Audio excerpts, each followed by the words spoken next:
Hope you're all still awake. Late Night Mega here. And we're still climbing Mount Gagazet. Still in Gagazet. Yeah, Gagazet, yeah, we have enemies. As we mentioned in the previous video, Mount Gagazet still has a really high encounter rate. And it's a mountain, so this is where we're going to pile up all of the cheesy jokes that I've told throughout this Let's Play. And maybe even other games.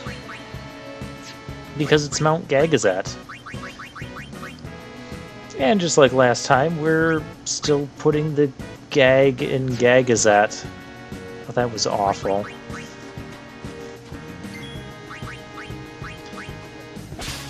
Oh, swiper no swiping. No, he said it, not me.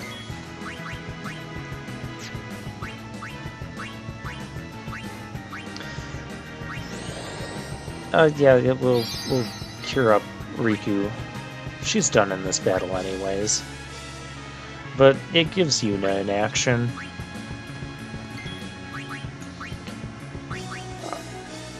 And why am I doing that with Kimahri instead of using magic? Nice knowing you. No, yeah, well... Oh my gosh, that was a really creepy... Is that supposed to be like Death, the Grim Reaper? Yeah, we'll just kick it into overdrive here. Yeah, why not? That's how it's done. He'll build up his overdrive again in no time.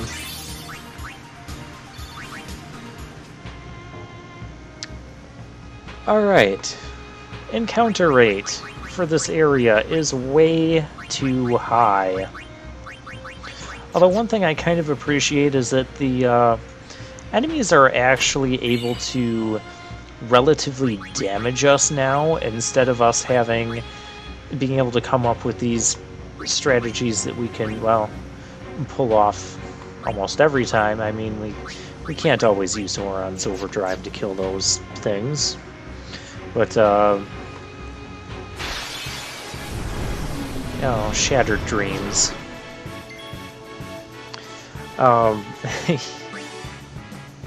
Again, with the wrestling references. I wonder how many people would have got that if I didn't tell them it was a wrestling reference. And they still might not have a clue what that even is. What was I've totally lost my train of thought. I've been gagged by Mount Gagazet. Oh, this is awful. And we still have over 20 minutes to go in this video. Oh, the grenades are getting bigger.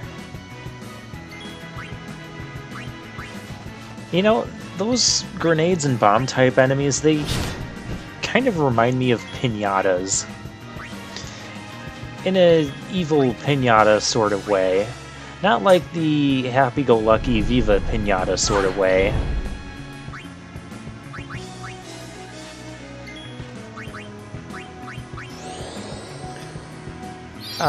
Yes, Yuna, let's just pray.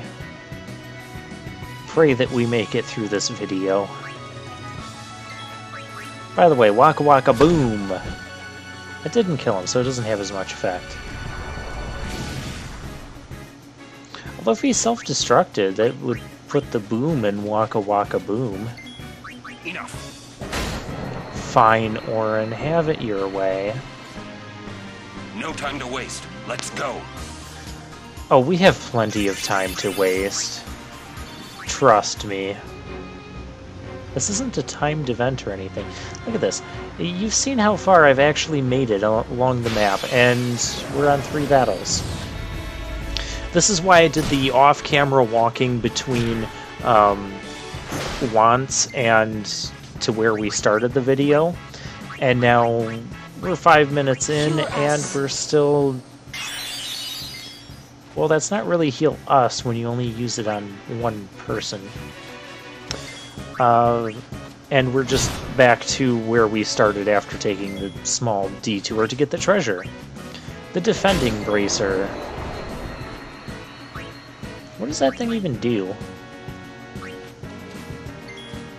And everyone's just thinking right now, because I know we're all in the mood for these cheesy gag me now jokes. Oh, it's a defending bracer, so it defends you.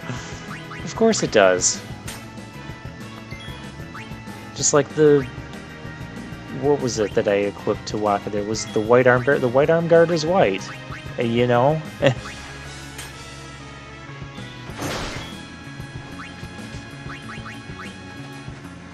Okay. Let's... Okay, we'll use an Al-Bhed potion.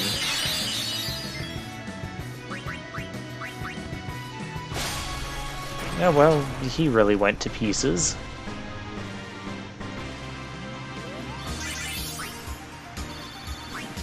Oh, hi there, potion.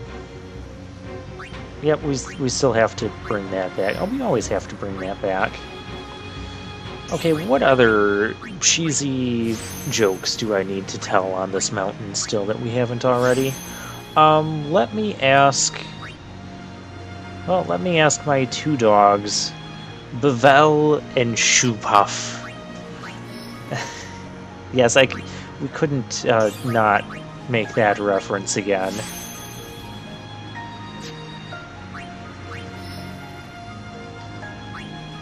Auron is officially one space away from ending his sphere grid.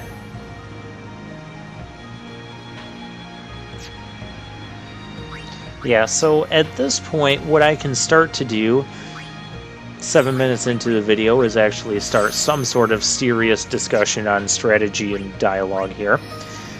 Since I don't plan on taking anyone else into anyone else's sphere grids, I don't always have to tag Auron into these battles. And so that can slightly save on time.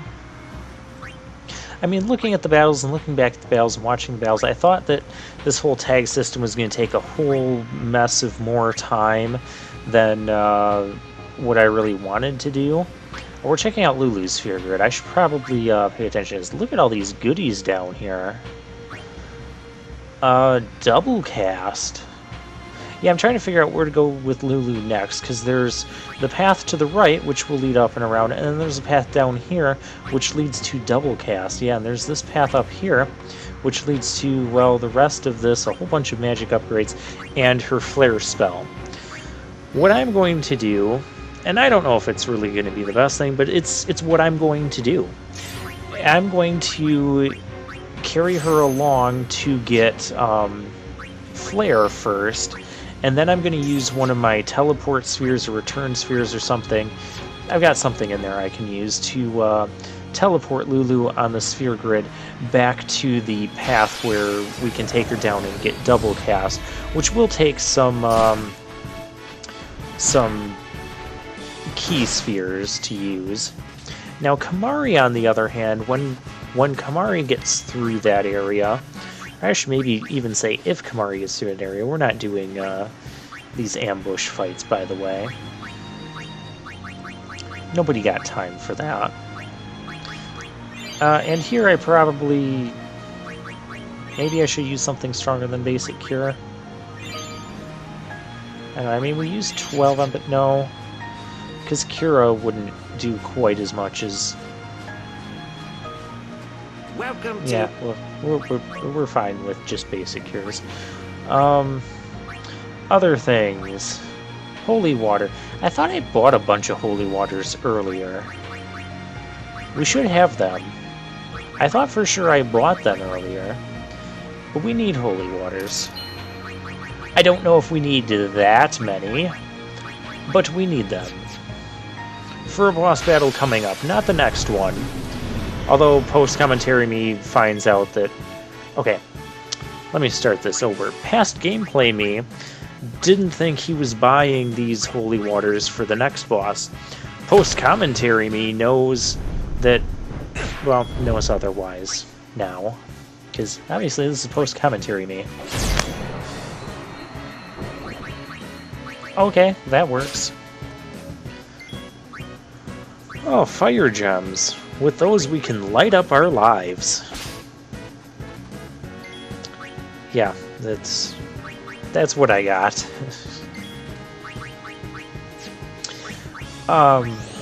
But there is a boss that I remember that we're going to want those holy waters for a bit later. Not in the immediate future, but it's coming up. So I want to stock up now while I have the chance, because honestly I don't know when I'm going to get the chance to stock up again on that. And no, I'm not backtracking all the way down Mount Gagazet. Unless it gets us back to the Val.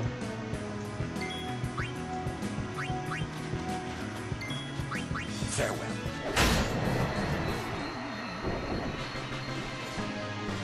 That's how it's done. Yes, yes it is.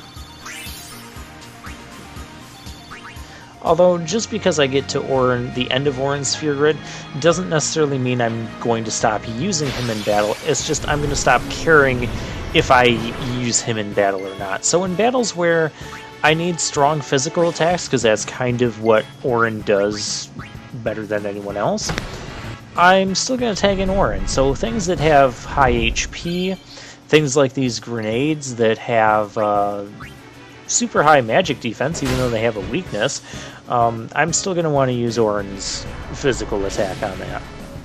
Now, Riku, on the other hand, when she gets to her ending spot, not so much, because the main thing she really ever does is steal. And I can have Kimahri do that, provided I don't need him to use magic. And provided I actually care about the items that I steal. I don't know if you've noticed this or not. I mean, I know we got a lot of nice items from stealing, but how many of them have I actually been using throughout this Let's Play? Just something to think about. And something I've noticed about myself throughout various RPGs that I play is I end up collecting way more items than I ever end up using. Like, how many Silverlights did I end the game with in Lunar? After hoarding them the entire game until the final battle. And then not even needing one in the final battle. Yeah. Anyways, go check out that Lunar Let's Play. We have lots of fun there, too. Check this out. Haha. Oh boy. You know, every time that we have that shattering effect and get into a random battle, it feels like the start of Stone Cold's entrance music. Again, if you've been watching this Let's Play and you know anything about wrestling, you knew I had to make that connection. Somewhere, sometime. It may as well be on Mount Gagazet. Because it didn't happen when we rode a shoe puff. I still love that word, shoe puff. It's so fun to say. And if I ever have Lulu do anything important, I can use her phrase again.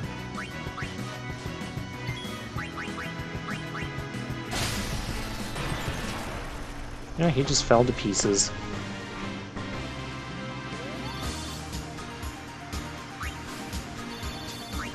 Oh, a Mega Man potion.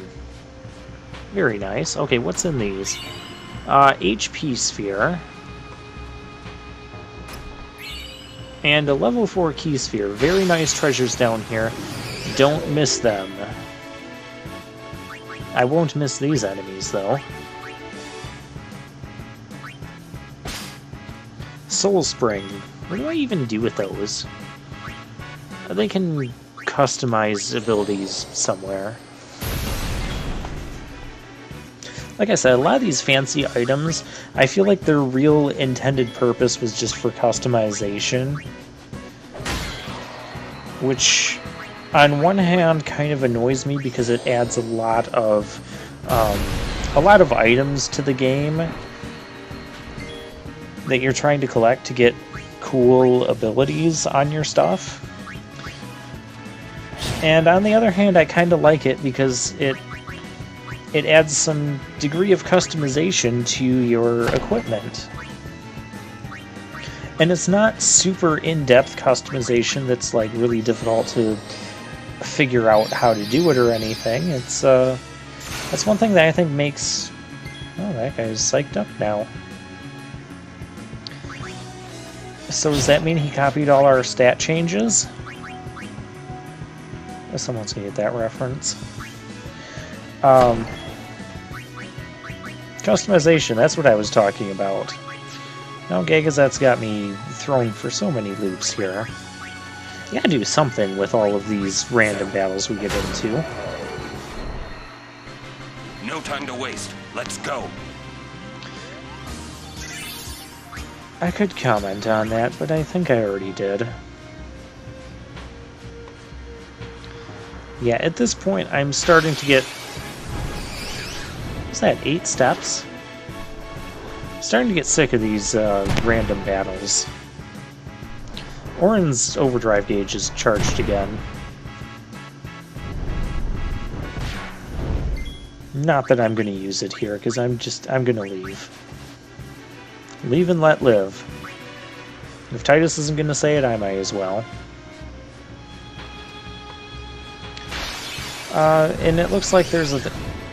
We hardly got anywhere. But this one's a preemptive strike, so we're going to get a ton of turns before anybody else gets to do anything.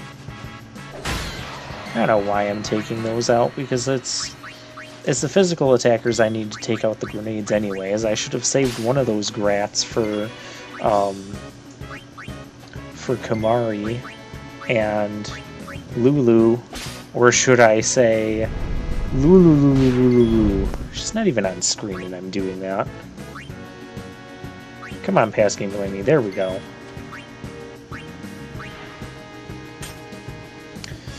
What an eventful turn she had. Well, I don't want to use ice magic on these guys because it sucks against them. It really does. I want to just whack them with a giant sword. What's wrong with that? Or just capture them in a giant Pokeball.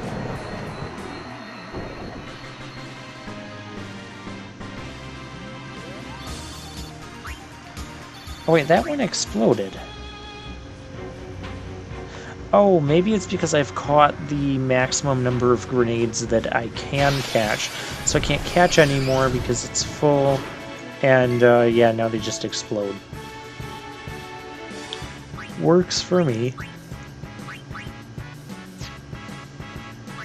Pretty soon here, past gameplay me is going to swap out the capture equipment with something stronger, because all these monsters I don't need to capture anymore. And if I do need to capture them, generally switching equipment mid-battle goes so quickly that, well, it's turn-based, doesn't go so quickly. It makes their turn come up, again, very, very shortly, so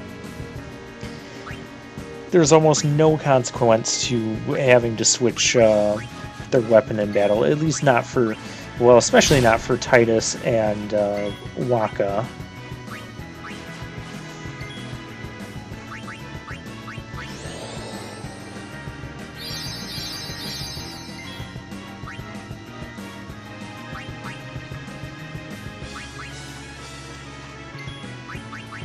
Alright, what else can we talk about?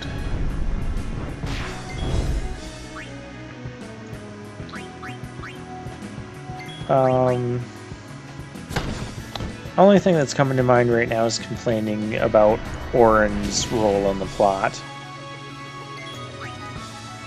Which I've ranted enough about that, but I mean, it's Mount Gagazet. Neat camera angle there. Let's go. Or maybe we should explain the plot first, Auron. Since we still haven't done that.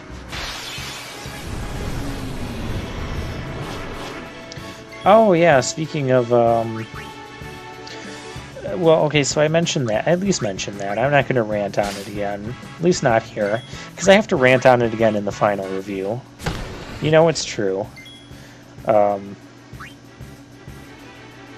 Other things that have been haunting me throughout this Let's Play. Sequence triggers. Oh, the sequence triggers. That in tutorials.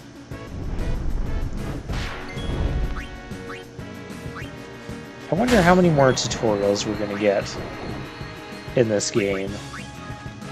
Yeah, 55 parts in, and this is what you're actually seriously considering about because of how many tutorials we've had and how late some of these tutorials have come. I mean, we just had a tutorial on the Calm Lands. So there's got to be a tutorial on Mount Gagazet.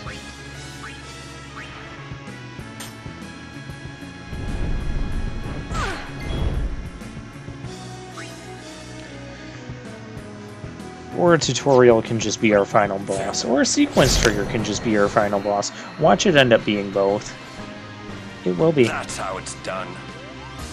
It will be. Actually, the more I think about it, the more this is changing from a sarcastic joke to an onsetting reality, from what I remember. All this way only to fail. It must have been tough. They must have died to sequence triggers. That's all I can see. For instance, right now we've got the sequence triggers that keep triggering these random battles. I'm gonna have to give them a stone cold stunner. Or, since we're kind of high up in these mountains, maybe we could take them to rock bottom. Or take him to Suplex City. Or just hit him with Sweet Chin music. Or the pedigree. Or give him an attitude adjustment. Or a beauty shot. Or the Black Hole Slam. I always like that name. Or the Shock Treatment Backbreaker. Someone did that to us earlier on in this Let's Play. Well, not technically the Shock Treatment Backbreaker, but I called it that. Because I am the commentator. Oh, and don't worry, I'm still saving some wrestling references. I'm not using them all up yet. I might be repeating a few, but I still have more in this bag. It's the size of a shoe puff. And I'll just pull them out of the bag with my schnoz.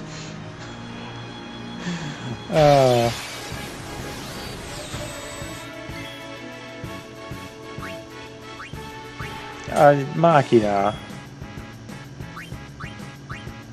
Great. Yeah, I'm still going with the strategy of pummel the small one right away. Again, the small ones aren't doing that much less than the big ones are. Yeah, swipe or no swiping. He didn't say it in time. He didn't say it 3 times.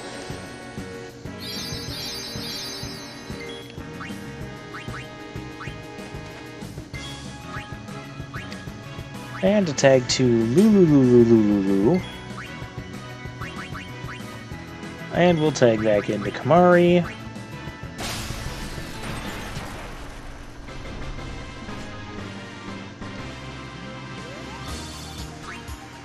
Alright, we're gonna have to do some more... Oh, hi there, Potion. We have to do some more sphere gridding before we end this. Is there a... Why did I have to go down all that path? All that path being like, what was it, 2, 3, 4 battles? To find nothing. In a place like this, if you're going to have this high of an encounter rate, and you have a side path that long, which is not really a long side path given a normal encounter rate, but for this encounter rate, if you're going to have a side path that long, there needs to be something there. I know I don't care to get him bio, but I know I regret, and I say it every time we go into the Sphere Grid, I regret skipping that 8 defense plus 200 HP boost, that side path that I took Lulu down, but not Kimahri. So I'm gonna take Kimahri down that one. Yeah, it was just or just defense plus 2, but it's still defense plus 2. Lulu, you're going this way. And there's actually a ton of action squares. Squares! They're spheres. You'd think I'd know this by now. A ton of action spheres coming up, especially ones that will boost her magic. So that will keep her ahead of the game, at least until Kimahri catches up with his plus 30 magic halberd. Well, then again, if he catches up. Because, yeah, we're approaching the end of people's main sphere grids, is what I'll call them. And we're approaching... you can kind of tell we're kind of approaching the end of this game. We still have a ways to go, but we have side stuff to do. Gosh, I still have side stuff to do? Yeah, I'm still going to do the side stuff, because I want to collect the other 3 Aeons. I would feel bad if I didn't. I don't feel bad about skipping the post-game stuff and the monster catching 9 of every Pokemon in the Final Fantasy X world. We're not doing that. No. None of that. None of those super monsters. If you watch my Let's Play on Final Fantasy XII, I kind of ranted a bit about the concept of the super monsters and super bosses, and I'm generally not a fan because all it is just grind until you can get big damage numbers, deal big damage numbers, and survive big damage numbers, and that's not fun for me. What is fun is just traveling through the Sphere Grid here. We still have a few more spots to go for Riku's, but yeah, we're approaching the end of that. Alright, customize. Yeah, we're kind of approaching critical mass of power spheres, so let's get Shiva here some more HP. And yeah, some more. And I'll see you guys next time.